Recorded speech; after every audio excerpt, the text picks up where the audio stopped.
Programme में खुशामदीद नाज़रीन, मैं असदुल्ला खान हूं। हुकूमत और तहरीक इंसाफ के मुज़ाकरात शुरू हो चुके हैं, लेकिन बाज़ हुकूमती रहनुमाओं के बयान से लगता है कि वो इन मुज़ाकरात से ज़्यादा पुरुमीद नहीं हैं। और ये शिकवा इमरान खान भी अडयाला जेल में बैठ कर चुके हैं कि हमारे मुज़ाकरात की ख्वाहिश या कोशिश का मजाक उड़ाया गया। और बाज़ बयान से ऐसा लगता है कि मजाक उड़ाए जाने का सिलसिला अब भी जारी है। ऐसे में इन मुज़ाकरात से क्या तवक्को की जा सकती है, क्या उम्मीद बांधी जा सकती है? तहरीक इंसाफ कितना पुरुमीद है और हुकूमत कितना पुरुमीद है कि इन मुज़ाकरात से कुछ निकलेगा? ये एक अहम मौजू है जिस पर आज भी चूंकि बयानात आते रहे हैं तो इस पर बात होने की ज़रूरत है। दूसरा, मिलिट्री कोर्ट्स के हवाले से जो सजाएं आई उस पर कुछ आलमी ताकतों का एक रद्दमल भी आया था, उस पर वजाहत की है इंफॉर्मेशन मिनिस्टर ने। और अता तारड़ साहब ये कहते हैं कि इस पर जो कानून की कोई खिलाफ वर्जी नहीं की गई और सरीहन इसकी पासदारी की गई। जो पाकिस्तान का लॉ है, कानून है, उस पर मुकम्मल तौर पर अमल दरामद किया गया है, कोई खिलाफ वर्जी नहीं हुई। इसलिए जो आलमी रद्दमल है वो बिला जवाज है। तो इस पर हुकूमत ने आज वजाहत कर दी है। इस पर बात करेंगे। पारा चनार का इशू बड़ा इंपॉर्टेंट है, वहाँ सड़कें अभी तक खोली नहीं जा पा रही हैं। कल एपेक्स कमेटी का इजलास हुआ था, कुछ मेजर्स लिए भी गए हैं, हालात वहाँ पर लेकिन नॉर्मल नहीं हैं। कुछ अद्वियात पहुँचाई जा रही हैं, कुछ मरीजों को निकाला भी गया है, लेकिन तशवीश और बेचैनी बरकरार है। इन तमाम मामला पर बात करेंगे। सेनेटर अल्लामा राजा नासिर अब्बास साहब हमारे साथ मौजूद हैं। आप मुज़ाकराती कमेटी के रुकन भी हैं। बहुत शुक्रिया अल्लामा साहब, आपका शुक्रिया, खुशामदीद। सबसे पहले सर, मैं आपको अगर हनीफ अब्बासी साहब का बयान सुनवा ही दूं कि जिसमें वो कह रहे हैं कि तहरीक इंसाफ के लोग तो तरले मिन्नतें कर रहे थे, इसलिए हमें मुज़ाकरात के लिए बैठना पड़ा है। अच्छा, अल्लामा साहब बड़े सीनियर रहनुमा है हनीफ अब्बासी साहब, और वो कहते हैं कि ये तो मुज़ाकरात तो होने ही नहीं चाहिए थे और चूंकि बहुत तरले किए गए हैं इसलिए ये मुज़ाकरात हो रहे हैं। क्या यही सूरत हाल थी? बहुत डेस्परेट थी पीटीआई और उनके इत्तेहादी इन मुज़ाकरात के लिए? बिस्मिल्लाहिर्रहमानिर्रहीम।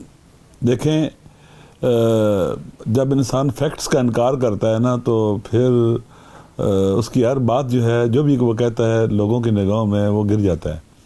पाकिस्तान जहाँ इस वक्त मुश्किल हालात का शिकार है, इंटरनेशनली और रीजनल इररेलेवेंट है। पाकिस्तान का इमेज बहुत ख़राब हो चुका हुआ है। लाकानूनियत का दौर रहा है। MNAs को उठाया जाता है, MPs को उठाया जाता है, हरास किया जाता है, उन्हें मारा जाता है, तशद्दुद किया जाता है, बेगुनाहों को जेलों में डाला जाता है, गलत FIR काटी जाती हैं। ये कोई एक तो बुखलाए वो लोग ये काम करते हैं। उसके बाद आप देखते कैसे ये आईनी तरमीम कराते हैं, 2-3 मिनट में पूरा वो बुलडोज करते हैं, लोगों को उठाते हैं, लालच देते हैं, खौफजदा करते हैं, अगवा करते हैं, पार्लियामेंट के ऊपर हमला होता है। ये इनकी हुकूमत है, बुखलाई खोखली हुकूमत। फिर अवाम जब एहतजाज करते हैं तो पहाड़ जैसी रुकावटें खड़ी करते हैं, पाकिस्तान को कंटेरिस्तान बना देते हैं। ये जब लोग आते हैं इस्लामाबाद में, बिलियरिया में आते हैं, अपने पाकिस्तान के तख्त में आते हैं, वो किसी दुकान को आग नहीं लगाते बिलियरिया के अंदर, ना किसी मेट्रो स्टेशन को आग लगाते, कुछ नहीं करते। इनका इतना तहम्मुल नहीं है, इतनी बर्दाश्त नहीं है, यही सोच है। उसके बाद उनको तोहफा दिया जाता है। उन्हें एंगेज करना चाहिए था, उनसे बात करनी चाहिए थी, वतन के बेटे थे, लेकिन इनका इतने बुख खिलाए हुए, इतना पेशेंस खत्म हो चुका है ना। ऐसे हुकूमतें नहीं चलती, इस तरह से हुकूमतें चलती हैं कि आप गला घोंट दो लोगों का, उनके जुबानें काटने की कोशिश करो, उनकी आंखों पर पट्टियां बांधो। अल्लामा साहब, ये इन हालात में के अवाम की निगाह में ये मुज़ाकरात, जो मौजूदा हाकिम किसकी जरूरत है सर? ये क्या गिर चुका है? अल्लामा साहब, ये मुज़ाकरात तहरीक इंसाफ की जरूरत है या हुकूमत की जरूरत है? पाकिस्तान की जरूरत है। पाकिस्तान को निकालना चाहिए इन हालात के अंदर से। पाकिस्तान का इमेज दुनिया में खराब हो गया हुआ है। पाकिस्तान के अवाम का एतमाद खत्म हो चुका हुआ है इस हुकूमत के ऊपर, इस सिस्टम के ऊपर। आप खुद जानते हैं कि जब अवाम का एतमाद कोई भी सिस्टम खो बैठे, वो बाकी नहीं रह सकता। लिहाजा पाकिस्तान को इस दलदल से निकालना है। दुनिया के तहव्वुलात, रीजन के खित्ते के तहव्वुलात कितने तेज हैं, और पाकिस्तान 25-26 करोड़ अवाम का एटमी मुल्क इर्रेलेवेंट है। पाकिस्तान के अपने हमसाया ममालिक से ताल्लुकात आप देख ले कहाँ पहुंचे हुए हैं। दाखिली तौर पर सूरत हाल क्या है? नाअमनी है, सियासी बहरान है, माशी बहरान है, लोग मायूस और नाउमीद हो रहे हैं। क्या करेंगे? मुल्क क्या ऐसा कोई पैगाम हुकूमत की तरफ से अभी तक अडयाला जेल में पहुंचाया गया है? अल्लामा साहब, कोई ऐसा मैसेज हुकूमत की तरफ से कि भाई आप रिहाई चाहते हैं, हम रिहा कर देते हैं या इस पर सोचते हैं, लेकिन आप हमारी हुकूमत गिराने की कोशिश नहीं करेंगे, आप बैठेंगे, अपना इंतजार करेंगे, अपनी पॉलिटिकल एक्टिविटीज करेंगे, लेकिन हुकूमत नहीं गिराएंगे? क्या कोई ऐसा पैगाम दिया गया? आप देखें, मुझे इस तरह के पैगामों का नहीं पता है, लेकिन आप खुद बताएंगे हुकूमत चल रही है, ऐसे चलना कहते हैं। देखिए ना, अब पाकिस्तान किस तरह से किस दलदल में फेंक दिया, डाल दिया, इसको निकालना चाहिए। हुकूमत का वैसे अल्लामा साहब ये ख्याल है कि हुकूमत अच्छी चल रही है, अगर ये इमरान खान मुज़ाकरात की चीज़ों का हल किया, वो ये समझते हैं कि अगर इमरान खान ये सियासी बेचैनी खत्म कर दें, ये अफरा तफरी एहतजाज की सियासत खत्म कर दें, तो हुकूमत ठीक चल रही है, मुआशी इंडिकेटर बेहतर हो रहे हैं और बिल्कुल मुल्क स्टेबल हो रहा है, सिर्फ ये इमरान खान की तरफ सियासी में। आप देखें इलेक्शन 8 फरवरी को हुआ जी, क्या हुआ? आप सारा पाकिस्तान जानता है, बच्चा बच्चा जानता है, लेकिन 9 फरवरी को उन्होंने क्या कर लिया? इलेक्शन लूटा, अवाम के हक पर डाका डाला इन्होंने। और क्या करना है पाकिस्तान के साथ? ये कोई फैक्ट्री है या कोई स्टील मिल है? ऐसे चलाया जाता है पाकिस्तान को? इनकी मिल्कियत है। पाकिस्तान के अवाम जिसे चाहेंगे वो हुकूमत करेगा इनकी रोशनी में, न ये कि जिसे जिसे जो डाका डालेगा बड़ा वो मुसलत हो जाएगा। ऐसा नहीं हो सकता है। पाकिस्तान, अगर पाकिस्तान ने रहना है, आगे बढ़ना है, चलना है, तो आइन और कानून के मुताबिक पाकिस्तान ने चलना है और आगे बढ़ना है। ऐसे नहीं हो सकता है सर, ऐसे हो सकता है पाकिस्तान के अवाम ने देखा है, सारा कुछ देखा है, को लूट लिया गया। देखिए, ये पावर पॉलिटिक्स में पहले बहुत दफा कह चुका हूं, जहां पर इख्तिदार की खातिर, पावर पॉलिटिक्स में इख्तिदार की खातिर जद्दोजहद होती है, सियासी जद्दोजहद, इसे पावर पॉलिटिक्स कहते हैं। अल्लामा साहब, ये जो सूरत हाल में एक और मौजू पर आता हूँ, ये पारा चनार की जो सूरत हाल है, आपके ख्याल में ये इतनी एस्केलेट कैसे हो गई, यहां तक सूरत हाल कैसे पहुंच गई, और इसका जिम्मेदार क्या सूबाई हुकूमत है, वफाक ने मदद नहीं की है, मकामी लोग जिम्मेदार हैं, उलमा जिम्मेदार है, कौन जिम्मेदार है इसका? सारे जिम्मेदार हैं। सूबाई हुकूमत जिम्मेदार है, वफाकी हुकूमत जिम्मेदार है, जिन लोगों ने, जिनकी जिम्मेदारी है, तहरीक इंसाफ की हुकूमत ने लोग वहां से मायूस है। जो आपकी इत्तेहादी है, तहरीक इंसाफ की हुकूमत की नाकामी है ये? बिल्कुल, सूबाई हुकूमत भी इसमें, उसका भी नाकामी है। देखिए, इसमें कोई शक नहीं है। देखें, वो ये कहते हैं कि ये जो बॉर्डर का एरिया है, यहाँ पर हमारे सिक्योरिटी के इदारे ज़्यादा अमल दखल रखते हैं, लेकिन मैं कहता हूँ कि सब की जिम्मेदारी है, एक की नहीं है। वफाक की जिम्मेदारी है, वज़ारत दाखिला की जिम्मेदारी है। मैंने पहले कहा, सड़कों पर उस इलाके के अंदर अतराफ में 3 तरफ अफगानिस्तान है, वहाँ पर पहले 5 साल पाड़ा चनार पर तालिबान ने अटैक किया था, हमला किया था, मुहासरे में था, जंग रही है वहाँ पर 5 साल।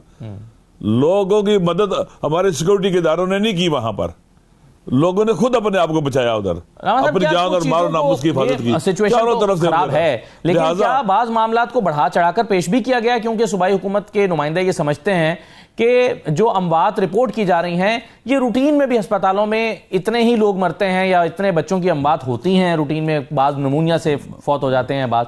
आप क्या समझते हैं कि ये थोड़ा सा बढ़ा चढ़ा के मरते हैं? लेकिन बच्चों का मरना एक हकीकत है, दवाइयों का फुकदान और ना होना भी एक हकीकत है। ये सब हकीकतें हैं, हकायक है वहाँ के। अभी क्यों दवाइयाँ भेज रहे हैं फिर हेलीकॉप्टरों पर, अगर वहाँ पर माशाल्लाह दवाइयों का स्टॉक लगे हुए थे? आपने जो ईदी साहब के बेटे फैसल ईदी की बातें सुनी है, वहाँ पर क्या सूरत हाल थी? उसने इंटरव्यू दिया वहाँ गया तो मेरे ख्याल में हकायक से नजरें चुरा करना आप चीज़ों को ठीक नहीं कर सकते। सबकी जिम्मेदारी है, सब आगे बढ़े। मेरी रात भी बात हुई है, पीटीआई की जो लीडरशिप है, सूबाई हुकूमत के लोग हैं, उनसे 2 दिन 3 दिन पहले भी बात हुई है, आज भी बात हुई है। मैं तवक्को रखता हूँ कि चीज़ों को ठीक करें ये, नहीं तो ये पूरे मुल्क के अंदर देखें एहतजाजात शुरू हो गए हुए हैं, पूरे पाकिस्तान में नहीं, अब पूरी दुनिया में शुरू होने वाले हैं। पाकिस्तान की एम्बेसीज के बाहर लोग जो है वो कहते हैं कि आपसे एक रोड जो है जिसके अंदर थोड़ा सा एरिया इलाका जो वहाँ पर दहशतगर्दी होती है, वही कंट्रोल नहीं होता। मेरे ख्याल में अफसोस के साथ कहना पड़ता है कि तो आप कि इस पर ज्यादा किस तरह से पूरे मुल्क में अमन लाएंगे? जब एक सड़क छोटी सी तो उसका एक मखसूस एरिया आपसे अमन नहीं आप दे सकते। बहुत शुक्रिया सेनेटर अल्लामा राजा नासिर अब्बास साहब, बहुत शुक्रिया प्रोग्राम में शिरकत करने के लिए। एक छोटा सा ब्रेक लेते हैं। मुज़ाकरात की जो बात हो रही है, हुकूमत के लोग जो जेस्चर दे रहे हैं, खासतौर पर हनीफ अब्बासी साहब ने, अभी हमने उसकी बात भी किया, मैं दोबारा आपको सुनवाऊंगा। हमारे साथ तीनों जमातों के रहनुमा मौजूद होंगे।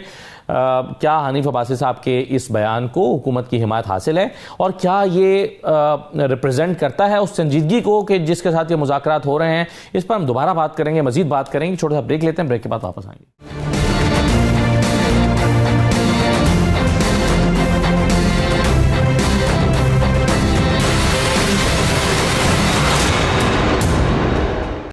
ब्रेक के बाद दोबारा खुशामदीद कहते हैं। मुज़ाकरात हो रहे हैं, लेकिन ऐसा लगता है कि मुज़ाकरात से दोनों अतराफ में जो दोनों फरीकैन हैं वो ज़्यादा कोई पुरुमीद भी नहीं है। जो बयानात हमारे सामने आ रहे हैं वज़रा के और हुकूमती शख्सियात के, उनसे अंदाज़ा होता है कि बहुत ज़्यादा उम्मीदें वाबस्ता ना हुकूमत कर रही है, और तहरीक इंसाफ के लोगों के बयानात से भी ये लगता है कि बहुत ज़्यादा पुरुमीद नहीं है और बहुत ज़्यादा वक्त भी नहीं देना हुकूमत को चाहते हैं।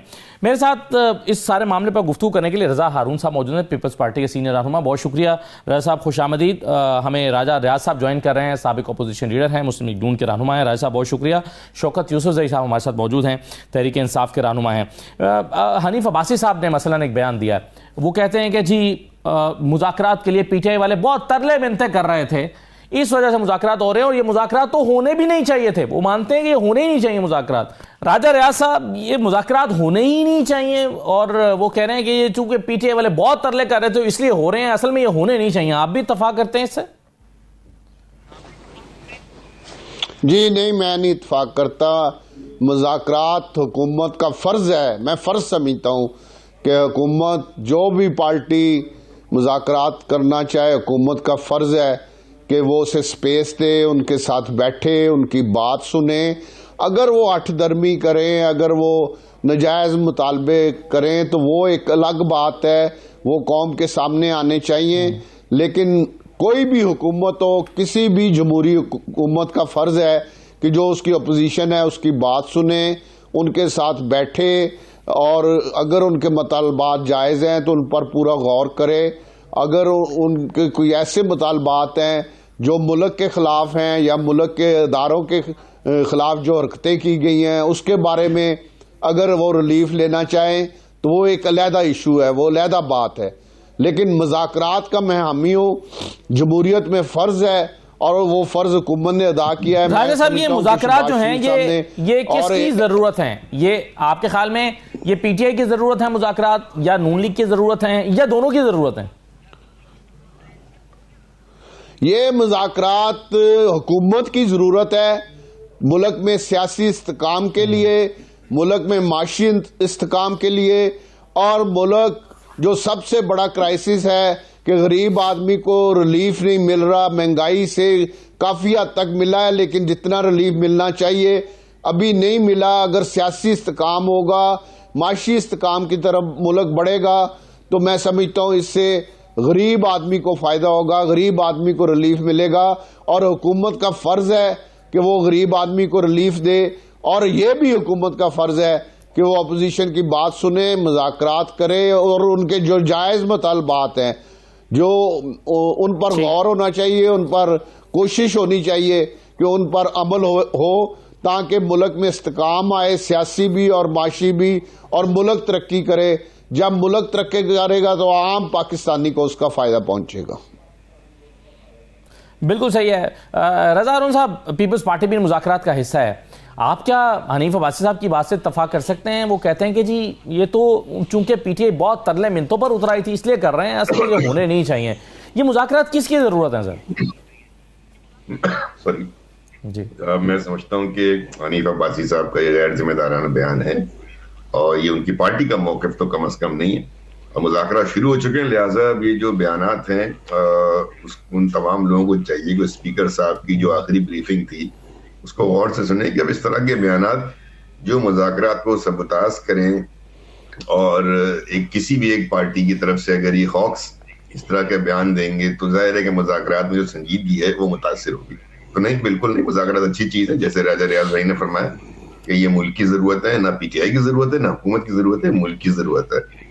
अफरा तफरी की कैफियत है, कभी लॉन्ग मार्च है, कभी धरना है, कभी चढ़ाई है, कभी यलगार है, कभी सिविल डिसोबीडियंस है, कभी कोई मार्च कर रहा है। ये तमाम चीज़ें जो हैं वो सियासी अदम इस्तेकाम क्रिएट करती हैं, जो मुल्क के अंदर माशी इस्तेकाम लाने में फिर जिसकी सबसे ज़रूरत होती है सियासी इस्तेकाम है। तो मैं समझता हूँ कि मुज़ाकरात तो हमेशा खुशाइंद होते हैं, बिल्कुल, इसमें तो कोई दो राय हो ही नहीं सकती। रज़ा साहब, ये बहुत क्लियर मुतालबात हैं पीटीआई के दो। एक वो कहते हैं असीरान की रिहाई होनी चाहिए और दूसरा वो कहते हैं कि जुडिशल कमीशन बनना चाहिए। और इन मुतालबात के मंजूर ना होने की सूरत में उन्होंने अभी पहले से ही जो अपनी तहरीक है सिविल नाफरमानी की उसका आगाज़ तो कर ही दिया उसके पहले मरहले का। उनका पॉइंट ऑफ व्यू भी बड़ा क्लियर है और वो समझते हैं कि ये 15-20 दिन में समेटना भी चाहिए। आपके ख्याल में ये हुकूमत के पास ऑप्शन है इन दोनों मुतालबात को रिस्पॉन्ड करने का? ये एटीट्यूड ही ठीक नहीं है। ये जो एटीट्यूड है ना कि ये हमारे दो मुतालबात हैं, ये पूरे नहीं होंगे तो ये हो जाएगा, ये हमारे दो मुतालबात नहीं। भाई, आप मुज़ाकरात की टेबल पर बैठे हैं ना, मुज़ाकरात की टेबल पर बैठकर आपने गुफ्तगू शुनीद करनी है। आपके मुज़ाकरात कितने काबिल, सामने वाले भी तो कोई अपनी डिमांड करेगा। सामने वाले सिर्फ आपसे डिक्टेशन लेने या सुनने तो नहीं बैठा, वो सबऑर्डिनेट तो नहीं है। तो ये एटीट्यूड जो है ना मुज़ाकरात में बैठने का, उसके बिल्कुल बरखिलाफ बात है। ये जमहूरी तौर पे भी दुरुस्त बात नहीं है, और सियासी डायलॉग में कभी ऐसा नहीं होता कि आप बैठने से पहले जो है वो ये कह देंगे ये हमारे दो मुतालबात हैं, ये पूरे नहीं हो तो हम ये करेंगे। तो नजरसानी फरमाएं, अपने मुतालबात लेकर उसकी भरपूर जंग आप टेबल पे लड़ें, ये बयानबाजी बंद करें, ये रेटरिक जो है, ये बातों के टूर्नामेंट करना एक दूसरे को बाहर। लेकिन रज़ा साहब मुतालबात आखिर हो तो इन्हीं मौज़ूआत पर है ना। पीटीआई की लीडरशिप या बहुत सारे लोग असीरान जो हैं वो जेलों में हैं, उनकी रिहाई के लिए मुज़ाकरात हो रहे हैं। मुज़ाकरात का मौजू तो यही है ना जी। नहीं, मैंने मौजू तो मना नहीं किया ना, मैंने तो उस गुफ्तगू को ये कहना कि फला नहीं हुआ तो ये हो जाएगा, ये सारी गुफ्तगू होती है अपने मैंडेट को तस्कीन देने के लिए, उसकी तशफ़ी के लिए। टेबल पे ये गुफ्तगू नहीं होती होगी, ये लिख लें मुझसे। टेबल पे तो आप आमने सामने बैठे हैं, आपने कुछ गुफ्तगू फरमानी है, निगोशिएशन फरमानी है, आपने डिमांड रखनी है, सामने वाले ने कुछ डिमांड रखनी है, तो बीच का रास्ता निकलेगा। तो अगर बयानात बाहर बैठ के अगर हॉक्स ऐसे बयानात देंगे तो मैंने कहा ना मुज़ाकरात के अमल को नुकसान पहुंचाएंगे। राजा रियाज साहब, ये जो मेरा सवाल अभी था कि आखिर हुकूमत के पास पीटीआई को देने के लिए क्या है, ये दोनों मुतालबात, या इनमें से कुछ हिस्सा माना जा सकता है? देखें, जिस तरह रजा भाई ने बात की है, ये बात उनकी मुनासिब नहीं है। मुज़ाकरात से पहले इस तरह की शर्तें रखना, ये पीटीआई वाले दरअसल मैं तो ये कहूँगा कि ये गैर सियासी लोग हैं, और ख़ास तौर पे जो इनके वकीलात रात आ गए हैं, जिन्होंने अब पार्टी पे कब्जा किया हुआ है, इनको बिल्कुल सियासी कोई तजर्बा नहीं है। ये बस इसी तरह वकीलों की तरह हर चीज़ में शर्त रख के बात करने की कोशिश करते हैं, ब्लैकमेल करने की कोशिश करते हैं। तो ये मुनासिब मेरा ख्याल तरीका नहीं है। इन्हें चाहिए कि ये जब मेज़ पे बैठे अपनी बात करें, अपने में इतनी सलाहियत पैदा करें, इतनी जुर्रत पैदा करें कि अपना मौक़िफ़ उनको मनवा लें। जिस तरह ज़ुल्फ़िकार अली भुट्टो था, मोहतरमा बेनज़ीर भुट्टो हैं या मियाँ नवाज शरीफ है, कि वो टेबल पे बैठ के गुफ्तगू करके अपनी बात मनवाना जानते थे, वो बहुत कुछ चीज़ें तय कर सकते थे। कई मिसालें मैं आपको दे सकता हूँ। तो ये चीज़ें अवाम में ना लाएं पीटीआई वाले। ये मुतालबात जो हैं या जो चीज़ें ये करना चाहते हैं, जब टेबल पे बैठे वहाँ पे डिस्कस करें और उसका रास्ता निकालें। हुकूमत को भी रास्ता दें, खुद भी अपने लिए रास्ता स्पेस बनाए। तो हुकूमत ने भी स्पेस बनानी है, पीटीआई ने भी स्पेस बनानी है। चलें, जैसे मैं ऐसा कह रहा हूं कि आप क्या उन्हें दे सकते हैं जी, क्या पीटीआई भी हुकूमत को रास्ता दे सकती है या नहीं दे सकती? मैं शौकत यूसुफ साहब दो चीजों को रिस्पॉन्ड कर दीजिएगा। जी सही है, मैं सर शौकत साहब से उनका मौक़िफ़ ले लूँ ना। सर एक तो हनीफ अब्बासी साहब को रिस्पॉन्ड करते हैं, मैंने उनका भी बयान सुनवाया। वो कहते हैं जी पीटीआई वाले इतने तरले मिन्नतें कर रहे थे कि मजबूरन हमें उनके साथ बैठना पड़ गया है, बैठना चाहिए नहीं वैसे। तो आप ऐसी सूरत में मुज़ाकरात से क्या तवक्को रख सकते हैं? बिस्मिल्लाहिर्रहमानिर्रहीम। देखिए, मुज़ाकरात तो दो पार्टियों के बीच में हो रहे हैं, वो हो भी जाएंगे अगर ये जो बाहर के लोग जो है ना, ये अगर अपना मुंह बंद कर लें और थोड़े बहुत अपने जो दिल का भड़ास है वो टीवी पे ना निकाले ना, तो मेरे ख्याल से मामला ठीक हो जाएंगे। क्योंकि अगर इनको अपनी लीडरशिप के ऊपर एतमाद है तो ये इनकी जो कमेटी बनी है वो इनकी लीडरशिप ने बनाई है, और ये अपने अपने तज़किये अगर टीवी पे जाके देंगे और गैर सियासी कहेंगे, फिर भी आप कहेंगे जी आज हम मुज़ाकरात करें, तो आप गैर सियासी के साथ मुज़ाकरात नहीं करना चाहते तो अपने लीडरों को मनवाओ ना, जिन्होंने कमेटी बनाई है। और हमने तो अभी तक गुजारा कर लिया, और भी अल्लाह गुजारा करा देगा, हमारा कोई इशू नहीं है। जुडिशल कमीशन का क़याम शौकत साहब आप चाहते हैं, और वरना आप कहते हैं कि फिर सिविल नाफरमानी की तहरीक होगी। लेकिन रजा हारून साहब हमारे साथ मौजूद हैं, वो कहते हैं कि जी ये रवैया ठीक नहीं है तहरीक इंसाफ का मुज़ाकरात में उतरने के लिए, शर्तें लगाकर मुज़ाकरात करना ये ठीक जेस्चर नहीं है। देखिए, हमारे पास इशू और क्या है, जो हमारे साथ हुआ इलेक्शन से लेके अभी तक, वो तो यही है कि हमारे कारकुनों पे जाली मुकदमात बनाए जा रहे हैं, उनके घरों पे छापे मारे जा रहे हैं, उनको गिरफ्तार किया जा रहा है, और क्या क्या है इनको, और किस चीज़ पे हम बात करें। तो जो हम कह रहे हैं कि पहले तो जो रूल ऑफ लॉ है वो बहाल करें इस मुल्क के अंदर, जो इंसानी हकूक पे वायलेशन हो रही है वो ख़त्म करें। पहले तो हम कहते थे ना, अब तो पूरी दुनिया कह रही है। तो आप ये भी कहें कि जी वो दुनिया जो वो चूंकि पीटीआई ने लॉबिंग की है इसलिए वो कह रही है, तो अगर हम इतने तगड़े हैं तो फिर हमारे कुव्वत को मान लेना। कि हम अमेरिका को भी वही जो बाइडेन है, अभी तो ट्रंप आया भी नहीं है, बाइडेन एडमिनिस्ट्रेशन ही कह रही है ना कि आप वायलेशन कर रहे हैं।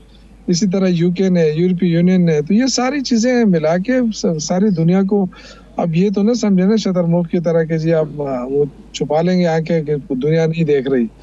तो जो वायलेशन हो रही है दुनिया देख रही है, और अब से नहीं काफी अरसे से हो रही है। तो मेरे ख्याल से एक तो चूंकि ये बहुत ही संजीदा मामला है, मुल्क भी बहुत मुश्किल में है, आप मुल्क को चलाना भी तो आगे है ना।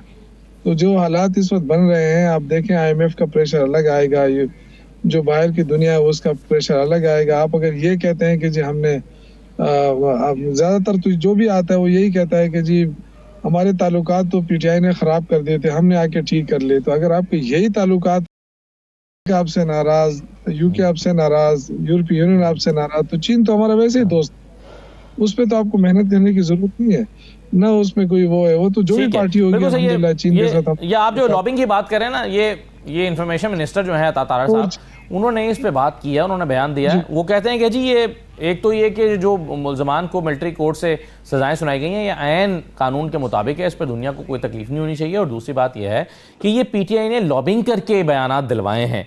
जरा देखिए अता तारड़ साहब ने क्या कहा। पिछले 2 दिन से मिलिट्री कोर्ट्स के ऊपर एक मामला चल रहा है और तरीके इंतशार ने ये कोशिश की कि ये मिलिट्री कोर्ट्स के मामले को बाकायदा तौर पे एक कंट्रोवर्शियल मामले के तौर पे पेश किया जाए। आपका लीडर माजी में मिलिट्री कोर्ट्स में सिविलियंस के ट्रायल्स की जस्टिफिकेशन और वजूहात क्यों बयान करते रहे, उसके फजाइल क्यों बयान करते रहे, उसको अच्छा क्यों कहते रहे और कहते रहे कि ये ठीक है। अब जब अपनी बारी आई है और ऐसे जुर्म की पादाश में आई है कि आपने 9 मई को जो जलाओ घिराओ तोड़ फोड़ की, आपके रहनुमा सारे सामने हैं और तमाम वो लोग जो जिनकी ट्रायल हुआ है उनके खिलाफ नाकाबिले तरदीद सबूत हैं, तो इसको कंट्रोवर्शियल किया जा रहा है। और मुल्क से बाहर भी जो लॉबी की जा रही है, तो पाकिस्तान तो तमाम इंटरनेशनल कॉवेनेंट्स को, ह्यूमन राइट्स के जितने भी ट्रीटीज हैं जिसका पाकिस्तान सिग्नेटरी है, उसकी कभी खिलाफ वर्जी नहीं की, उसको हम पूरी तरह मानते हैं। पाकिस्तान ने किसी कानून की खिलाफ वर्जी नहीं की, लेकिन जो लॉबिंग की जा रही है उसके नतीजे में इस तरह के बयान सामने आए हैं जो बरतानिया से या अमेरिका से या यूरोपीय यूनियन से आया है। रजा अरुण साहब, आप क्या मानते हैं कि लॉबिंग के नतीजे में इन मुल्कों की तरफ से इन सजाओं के खिलाफ बयान दिए गए? देखिए है ना, उन ममालिक में एक सिस्टम है, बहुत पुराना सिस्टम है, ह्यूमन राइट्स के हवाले से, जुडिशरी के हवाले से, कोर्ट्स के हवाले से। यहाँ जुडिशरी की रिस्पेक्ट बिल्कुल डिफरेंट है, जुडिशरी की क्रेडिबिलिटी, ऑनरेबिलिटी इन ममालिक में बिल्कुल डिफरेंट है। हमारे ममालिक में आपको पता है जुडिशरी की रैंकिंग हमारी क्या है, हम कहाँ खड़े हुए आलमी रैंकिंग के अंदर। तो चूंकि इनके निजाम के हिसाब से मिलिट्री कोर्ट से सिविलियन की सजाएं होना मायूब बात है। उन्होंने अपनी पॉइंट रेज किए। हमारा जो तारड़ साहब फरमा रहे हैं, उनको चाहिए, मेरा मशवरा होगा कि अपने जो सिफारतकार हैं, उनके जो मुख्तलिफ ममालिक में जो उनके एम्बेसडर्स बैठे हुए हैं, सिफारतकार बैठे हुए हैं, वो वहां जाके अपने अपने रेलिवेंट गवर्नमेंट को जाकर ब्रीफ करें कि हमारे मुल्क का एनवायरनमेंट क्या है, क्या वाकया हुआ था, किस तरह दहशतगर्दों को सजाएं देना, पुरतशद्दुद कार्रवाई मुलविस लोगों को सजाएं देना मुश्किल हो जाता है। APS के बाद सबने एग्री किया, इमरान खान साहब भी उसमें शामिल है जब ये मिलिट्री कोर्ट्स बनी। फिर उसके बाद 2021 के अंदर तक 2019 तक ये मिलिट्री कोर्ट्स हुई, इमरान खान साहब के दौर में मिलिट्री कोर्ट्स में सजा हुई। इसका मतलब ये है कि कहीं ना कहीं ये हमारी नॉर्मल जुडिशरी की कमजोरी है ना। 9 मई का वाकया अगर 1 साल से ज्यादा हो गया और हमारी जो नॉर्मल जुडिशरी है, रेगुलर, अगर वो फैसले नहीं कर पाई, तब यहाँ पर आई है ना बातें।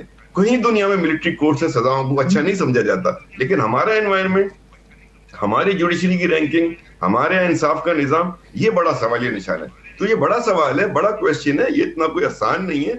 उनके बयानात, उनके बिल्कुल एक नॉर्मल स्टैंडर्ड बयानात हैं जो आपको लगता है कि हम उन्हें समझा नहीं पाए असल में पाकिस्तान में क्या सिनेरियो है, हमें अपने सफारत खानों के जरिए से उन्हें ब्रीफ करना समझ पाए ना असद भाई। हमें आपको नहीं पता ना, आपको मुझे नहीं पता, हम समझ एक दूसरे को नहीं समझाते हैं। आप खुद जब जरूरत पड़ती है, जब दहशतगर्दी होती है, तो हम प्रेफर करते हैं कि हमारे जो जज साहिबान है, अल्लाह माफ फरमाए, वो उन मुकदमात को सुनते तक नहीं, तो मजबूरन मिलिट्री कोर्ट्स में जाना पड़ता है आपको। तो आपके पास एक निजाम है जो निजाम आपको सर्व कर रहा है। तो हमें पहले तो हम इस बात को समझ लेना क्या बात है, क्यों ऐसा होता है, फिर हम बाहर वाले को समझा पाएंगे। और ये सिफारतकारी की कमजोरी है, डेफिनेट। सही है, बिल्कुल ठीक है। राजा रियाज साहब, ये जो अभी अता तारड़ साहब का बयान मैंने सुनवाया भी, जिसमें वो कह रहे हैं कि इमरान खान साहब ने खुद भी मिलिट्री कोर्ट को सपोर्ट किया था, लेकिन उनका मानना यह है कि वो दहशतगर्दों के लिए बनाई गई थी और उन्हीं की वहां पर उनका ट्रायल होना चाहिए, सियासी जमात के कारकुनों का ट्रायल सिविलियन कोर्ट में होना चाहिए। ये बुनियादी फर्क वो बयान करते हैं, तो आप इसको कैसे देखते हैं? देखिए जी, जो हमारे शहीदों के पुतलों को जलाएं, उनको जूते मारें, कोर कमांडर का घर जलाएं, GHQ पे हमला करें, क्या वो दहशतगर्द हैं कि नहीं? हम तो उनको दहशतगर्द समझते हैं। और इसमें भी कोई शक नहीं कि इनके लोग पूरी दुनिया में लॉबिंग कर रहे हैं, फंड्स इकट्ठा करते हैं। बाहरले मुल्कों में इनके जो कारकुन हैं वो फंड इकट्ठा करते हैं, वहाँ पे मीडिया पे, वहाँ पे हर जगह वो लॉबिंग करके उन्होंने एजेंसियां जो हायर की हुई हैं। इसमें तो कोई शक वाली बात ही नहीं, ये तो सारा कुछ ये कर रहे हैं। लेकिन एक बात जो मेरे भाई ने कही है बिल्कुल दुरुस्त है कि वहाँ पे मिलिट्री कोर्ट्स के ट्रायल को पूरे दुनिया में, यूरोप में, अमेरिका में, उन पढ़े लिखे ममालिक में इसको अच्छा नहीं समझा जाता है, इसको मायूब समझा जाता है। लेकिन उनको हमारे मुल्क के हालात का नहीं पता कि 9 मई को क्या हुआ है। अगर हम उनको ये पहले बता सकते, उनको असल हकाइक का पता होता, तो शायद वो ये बयानात ना देते। वो एक नॉर्मल रूटीन में बयान दे रहे हैं, उन्हें नहीं पता कि यहाँ जो कुछ 9 मई को हुआ है और जिस तरह हमारे शहीदों के मुजस्मे जलाए गए, उन्हें जूते तो मारे गए। पाकिस्तान कैसे मुस्तरद करेगा सर? अब ये जो एक इंटरनेशनल एक कम्युनिटी की एक राय आई है, इसको कैसे पाकिस्तान मुस्तरद करेगा? उनको जवाब देगा, ब्रीफ करेगा, कोई खत भेजेगा? ये एक नॉर्मल बयान है। क्या होगा? इसको हमने इसको एक नॉर्मल सी चीज है, इसको हमने और पाकिस्तान के मीडिया ने बड़ा रंग देना है, उठाना है। असल में ये मैं समझता हूँ खोदना पहाड़ है और निकलना चूहा है, कुछ भी नहीं इससे फर्क पड़ना। पाकिस्तान एक खुद मुख्तार मुल्क है और हमें किसी का इस वक्त कोई प्रेशर नहीं है। वजीर आजम साहब ने बड़े वाज़ेह बयान दे दिया है कि हम एटमी पॉलिसी पर कोई समझौता नहीं करेंगे, हम खुद मुख्तार हैं और अपने फैसले खुद करेंगे। अब ये बात सिर्फ जो उनके बयानात हैं ये मीडिया तक रह गई है, असल इसमें हकीकत नाम की कोई अब ना कोई पाकिस्तान को परेशानी है, ना कोई पाकिस्तान के लिए ये इशू है। लेकिन वो हम उन्होंने एक बयान देने थे, रूटीन के मुताबिक उन्होंने दे दिए हैं और हम उनको पहले कायल कर लेते कि ये हमारे मुल्क में बहुत बड़ा दहशतगर्दी का 9 मई को वाक़या हुआ है, तो अगर हम उनको ये कायल कर लेते तो शायद वो ये बयानात ना देते। लेकिन अब जो होना था हो गया, कोई मसला नहीं है, ये कोई इतना बड़ा इशू नहीं है। आप इसको एक खुद मुख्तार मुल्क है, अपने फैसले वो जी, मैं इसको कोई खास अहमियत नहीं देता। बिल्कुल सही है, बिल्कुल ठीक है। शौकत साहब, ये जो 3 यानी यूरोपियन यूनियन और अमेरिका और बरतानिया के बयानात आए हैं, राजा साहब कहते हैं कि हम इसको कोई अहमियत नहीं देते और ये पूरी दुनिया में आपने लॉबिंग की है, एजेंसीज हायर की हैं और उन दुनिया को पता ही नहीं है कि 9 मई को यहाँ पर पाकिस्तान में क्या किया आपने। चूंकि गैर मामूली वाक़या था इसलिए गैर मामूली तौर पर मिलिट्री कोर्ट से सजाएं हो रही हैं। PMLN बड़ी क्लियर है इस पर। देखिए, नून लीग जो है ना, वो मेरे ख्याल से वो 85 के दौर में चली गई है। जब इनका कुछ नहीं होता था तो ये कहते थे जनरल जिया हमारा वो है। तो अब दोबारा जो है ना, सिर्फ 9 मई रह गया इनके पास। ये बार बार 9 मई की बात कर रहे हैं, लेकिन इनमें इतनी जरूरत नहीं है कि उसके लिए जुडिशल कमीशन बना ले और दूध का दूध पानी का पानी हो जाए। कौन उसकी मजम्मत नहीं करता? क्या हम मजम्मत नहीं कर रहे हैं? क्या हमारे लीडर ने उसकी मजम्मत नहीं की है? जो यही तो असल चीज है। हम कहते हैं जी 26 नवंबर पे, 9 मई पे ये बड़े वाकयात हुए हैं। किसी और मुल्क में होते तो बहुत कुछ हो जाता। तो जब हुए हैं तो हम तो चाहते हैं कि जुडिशल कमीशन बनाए, सीनियर लोगों पे मुश्तमिल, और उसकी तहकीकात हो, जो सजाएं देनी है हम आपके साथ होंगे, हम तो खुद उसको सपोर्ट करेंगे। लेकिन आप 1.5 साल तक लोगों को जेलों में रखते हैं, आप कोई जुडिशल कमिश्नर नहीं बनाते, आप अचानक कहते हैं जी बस इनको सजाएं हो गई। तो ये दुनिया जो है ना फिर इस चीज को एक्सेप्ट नहीं करेगी। अब ये मेरे भाई तो कह रहे हैं ना कि हमें कोई परवाह नहीं है, तो मेरे ख्याल से ये इतने मजबूत हुकूमत नहीं है।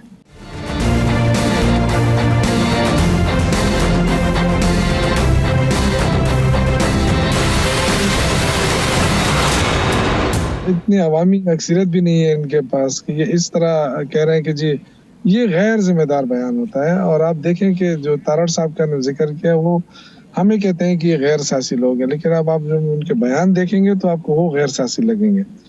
ये कोई मामूली बात नहीं होती है। आप दुनिया में रह रहे हैं, आप अपने आप को आइसोलेट नहीं कर सकते, आप सिग्नेटरी हैं उनके साथ, इसलिए वो बात कर रहे हैं। अगर वो सिग्नेटरी ना होते, पाकिस्तान कह दे हमें कि जी हम नहीं है आपके सिग्नेटरी, या हमने आपके इंसानी हकूक के वो जो चार्टर है उसमें हमने नहीं रहना है, फिर जो मर्जी है कर ले। लेकिन अगर आप ये अपनी नाकामी जो है दूसरों पे डालते हैं, जो आप साहब ने कहा, देखिए अगर आप इतना समझते हैं कि इमरान खान जेल में रहकर भी वो इतनी बड़ी लॉबी कर सकते हैं और आपके जो हर जगह सफारतखाना खुला है, कौंसल खाने खुले हैं, वो नाकाम होते हैं, तो फिर आप अपनी नाकामी तस्लीम क्यों नहीं कर लेते? फिर क्यों मुसल्लत है पाकिस्तान के ऊपर? क्यों इतना पैसा जाया कर रहे हैं आप आवाम का? वो नाकामी तो तस्लीम कर ली, उन्होंने कहा कि हम ब्रीफ नहीं कर सके सफारत खानों को। बिल्कुल ठीक है सर। ये जो जुडिशल कमीशन बनाने का मुतालबा है, रजा हारून साहब जी मैं सर जी रजा हारून साहब, ये क्या गलत है इसमें जुडिशल कमीशन बनाने का मुतालबा? अगर एक वाकया हुआ है और सबको पता है हुआ है, तो जुडिशल कमीशन भी यही कहेगा ना कि ये हुआ है और इस तरह से हुआ है, और पीटीआई के कारकुनान थे वो भी यही कहेगा, तो इसमें बनाने में, इस मुतालबे को मानने में हर्जी क्या है? दो बातें हैं। एक तो ये है कि मिलिट्री कोर्ट्स में सिविलियंस का ट्रायल हुआ है हमारे मुल्क में, और खान साहब के दौर में भी हुआ है। अब वो दहशतगर्द थे या कौन थे, हुआ है। तो ये नहीं हो सकता कि कहीं वो आपके लिए ठीक हो और कहीं आपके लिए गलत हो ना। या तो उस कॉन्सेप्ट को आपने माना और किया तो वो ठीक है। दूसरी बात जो आप कर रहे हैं कि 9 मई, देखिए 9 मई बड़ा सेंसिटिव सब्जेक्ट है, और इसकी सेंसिटिविटी आप इस तरह समझें कि उस रोज GHQ पर, आर्मी के इंस्टॉलेशंस पर, उनके दफातर पर, उनके घरों पर, या जो उनके स्टैचूज वगैरह थे, एरोप्लेन्स थे, उस पर बाकायदा हमले हुए और पिन पॉइंटेड मुख्तलिफ शहरों में एक साथ हुए। तो ये बताता है कि ये जिसने भी किया एक प्लान्ड था। अब उसके लिए पाकिस्तान की अफवाज ने अपने एक senior most lieutenant general retired को, जो कि DGI भी रहे, उनको अरेस्ट किया, हिरासत में लिया। उनका फील्ड जनरल कोर्ट मार्शल हो रहा है, और उसकी जो ISPR की प्रेस रिलीज आई है उसमें 9 मई का स्पेसिफिक जिक्र है। तो वो तहकीकात भी कर रहे हैं, वो सजाएं भी दे रहे हैं। ये बड़ा सेंसिटिव सब्जेक्ट है और ये पाकिस्तान की अदालतों में ही पेंडिंग है। तो इसके ऊपर जुडिशियल कमीशन तो उस चीज से बनता है ना कि जिसमें कोई क्रिमिनल एलिमेंट ना हो, वायलेंट एलिमेंट बहुत ना हो, टेररिज्म ना हो, सब सामने हमारे। तो ये मैं नहीं समझता कि जुडिशियल कमीशन जो है वो इसका हल है। इसका हल अदालतें हैं। अदालतों से इसको ऐसा क्रिमिनल इंसिडेंट लेना, वायलेंट इंसिडेंट लेना, टेररिज्म का वाकया लेकर इसको हल करना, इसके मास्टरमाइंड तक पहुंचना, यही है ना उस प्रेस रिलीज के अंदर कि हमने मास्टरमाइंड तक पहुंचना है। उस कॉन्स्पिरेसी की असल वजह क्या थी? ये तो बहुत बड़ी चीज है जो मालूम करना है। आप मुझे बताएं जुडिशियल कमीशन ये कैसे मालूम करेगा? और अगर चले जुडिशियल कमीशन आप बना भी देते हैं असद भाई, तो उसने इन्वेस्टिगेशन किससे करवानी? जजेस क्या खुद करते हैं? आप मुझे बताएं ना। पाकिस्तान के इदारे इन्वेस्टिगेशन टीम बनाएंगे इन्हीं लोगों पर होगी जो इस वक्त इस मामला को देख रहे हैं। लेकिन अगर हमें ये बहस करते हुए, देखिए सर, हमें ये बहस करते हुए 1.5 साल हो गया ना। अगर ये 3 महीने के लिए, अगर 3 से 4 महीने के लिए अगर ये एक जुडिशियल कमीशन बन जाए, तो हम ये बहस ही ना कर रहे हो आज बैठ के, हम कहेंगे भाई जुडिशियल कमीशन भी वही कह रहा है जो हुआ है। नहीं असल में 3-4 महीने में कैसे हो जाएगा? 1 साल से तो सुप्रीम कोर्ट ने पेंडिंग रखा हुआ है इस मसले को। क्या आप फैसले नहीं कर सकते? तो जहां वो इतना देर लगा के फैसला कर रहे हैं, इजाजत दे रहे हैं फैसलों की, तो 3-4 महीने में कैसे कर लेंगे? वो सवाल ही नहीं पैदा होता। और फिर 3-4 महीने में जजेस ने थोड़ी करना है भाई। उन्होंने तो क्या करना है? उन्होंने GIT बनानी है। उन्होंने जो है इन्हीं एजेंसियों को, इन इदारों के हाथ में देना है ना मामला तहकीकात के लिए। वो तो वो कर रहे हैं ऑलरेडी। भाई आपको वो तहकीकात में अगर आप समझते हैं कि ये कमीशन बनाने की कोई जरूरत नहीं है? 9 मई के लिए कोई जरूरत नहीं है। मैं समझता हूँ ये ऑलरेडी एक वीडियो हुआ एक इंसिडेंट है। इसके मुतालिक बहुत सारी मालूमात हैं, और इस हद तक है यार असद भाई कि उन्होंने अपने एक सीनियर लेफ्टिनेंट जनरल को हिरासत में लेके field general court martial chargesheet कर दिया। बिल्कुल ठीक है, बिल्कुल सही है, बिल्कुल चार्जशीट हुआ है ना। तो आप बताएं ना, एक वहां पे मसला चल रहा है, उस पर आप चाहते हैं कि एक जुडिशियल कमीशन पैरेलल बॉडी खड़ी करेंगे। जी हाँ, बिल्कुल ठीक है, बिल्कुल सही है। अब ये जो अभी राजा रियाज साहब आपने फरमाया कि ये जो हम कोई दबाव नहीं लेते, जो भी बयानात आए हैं दुनिया के, आज रिचर्ड ग्रेनल ने पहला टीवी इंटरव्यू भी दिया। अभी तक तो वो ट्वीट्स कर रहे थे। अपने इस इंटरव्यू में उन्होंने कहा कि इमरान खान पर बनाए गए मुकदमा झूठे हैं, सियासी नौयत के हैं, और बिल्कुल वैसे ही हैं जैसे ट्रंप के खिलाफ बनाए गए थे। इसलिए इमरान खान को फौरी तौर पर रिहा किया जाना चाहिए। और वो कहते हैं कि जी मैं ये दबे अल्फाज में नहीं कह रहा, मैं ये खुल के कह रहा हूँ। और आप जानते हैं कि उनकी क्या पोजीशन है, और 20 दिन के बाद वो हुकूमत में आने वाले हैं। आप इनका भी दबाव कबूल नहीं करते? जी बिल्कुल नहीं कबूल करते। ये वही हुकूमत है मुस्लिम लीग नून की जिसमें एटमी धमाकों से रोका गया था और $5 अरब की पेशकश हुई थी, लेकिन मुस्लिम लीग नून ने मियां नवाज शरीफ की क़यादत में एटमी धमाके किए थे। अब भी जो मुल्क के दुश्मन हैं, जो दहशतगर्द हैं, जिन्होंने 9 मई को एक ऐसा दहशतगर्दी का मुजाहरा किया है जिसकी पाकिस्तान की तारीख में मिसाल नहीं मिलती। उनके लिए कोई दबाव नहीं, इस तरह के बयान कोई हैसियत नहीं रखते। हम इन सब को फेस करने के लिए पहले भी किए हैं, आइंदा भी तैयार हैं, लेकिन हम किसी सूरत, मैं बड़ा वाज़ेह आपको बयान दे रहा हूं कि हमारे शहीदों की जिन्होंने बेरुमती की है, हम उनके साथ कोई किसी दबाव में नहीं आएंगे, उनके खिलाफ कानूनी कार्रवाई होगी। लेकिन ये जो बार बार एटमी धमाकों को मवाजना किया जाता है, ये बिल्कुल एक मुख्तलिफ चीज नहीं है। एटमी धमाके वो उस वक्त इंडिया धमाके कर चुका था, अमेरिका को पता था कि पाकिस्तान की एक डिफेंस का मसला है, फिर पूरी कौम खड़ी हुई थी धमाकों के साथ साथ। यहां पर इस मामले पर कौम डिवाइडेड है बहुत बुरे तरीके से। जनाब, धमाके से 1000 गुना बड़ा काम था। अगर हम वो कर सकते हैं तो ये तो एक मामूली छोटा सा इशू है जिस पे आप हमें कह रहे हैं कि उधर से बड़ा प्रेशर आ जाएगा। कोई प्रेशर नहीं आना, ना हम कोई प्रेशर बर्दाश्त करेंगे। हम डट के, जो भी हमारी अफवाज पाकिस्तान के दुश्मन हैं, हम अफवाज पाकिस्तान के साथ खड़े हैं, मुल्क के साथ खड़े हैं, और किसी दहशतगर्द के लिए कोई नरमी नहीं बरती जाएगी। जिसने जो किया है उसको उसकी सजा मिलेगी, जो बेगुनाह है उसको माफी मिलनी चाहिए, उसके खिलाफ कोई कार्रवाई नहीं होनी चाहिए।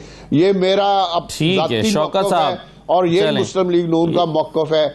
हम इस पे कायम हैं। बिल्कुल सही है। आखिर में शौकत यूसुफज़ई साहब, जरा बिल्कुल क्लियर है, PMLN अपने मौक़िफ़ में भी, अपनी थिंकिंग में भी, मिनिस्टर्स भी ये कह रहे हैं, तारड़ साहब ने भी आज यही कहा है, यही बात राजा रियाज साहब कह रहे हैं, तो कोई इबाम रह गया है सर, क्या होने जा रहा है?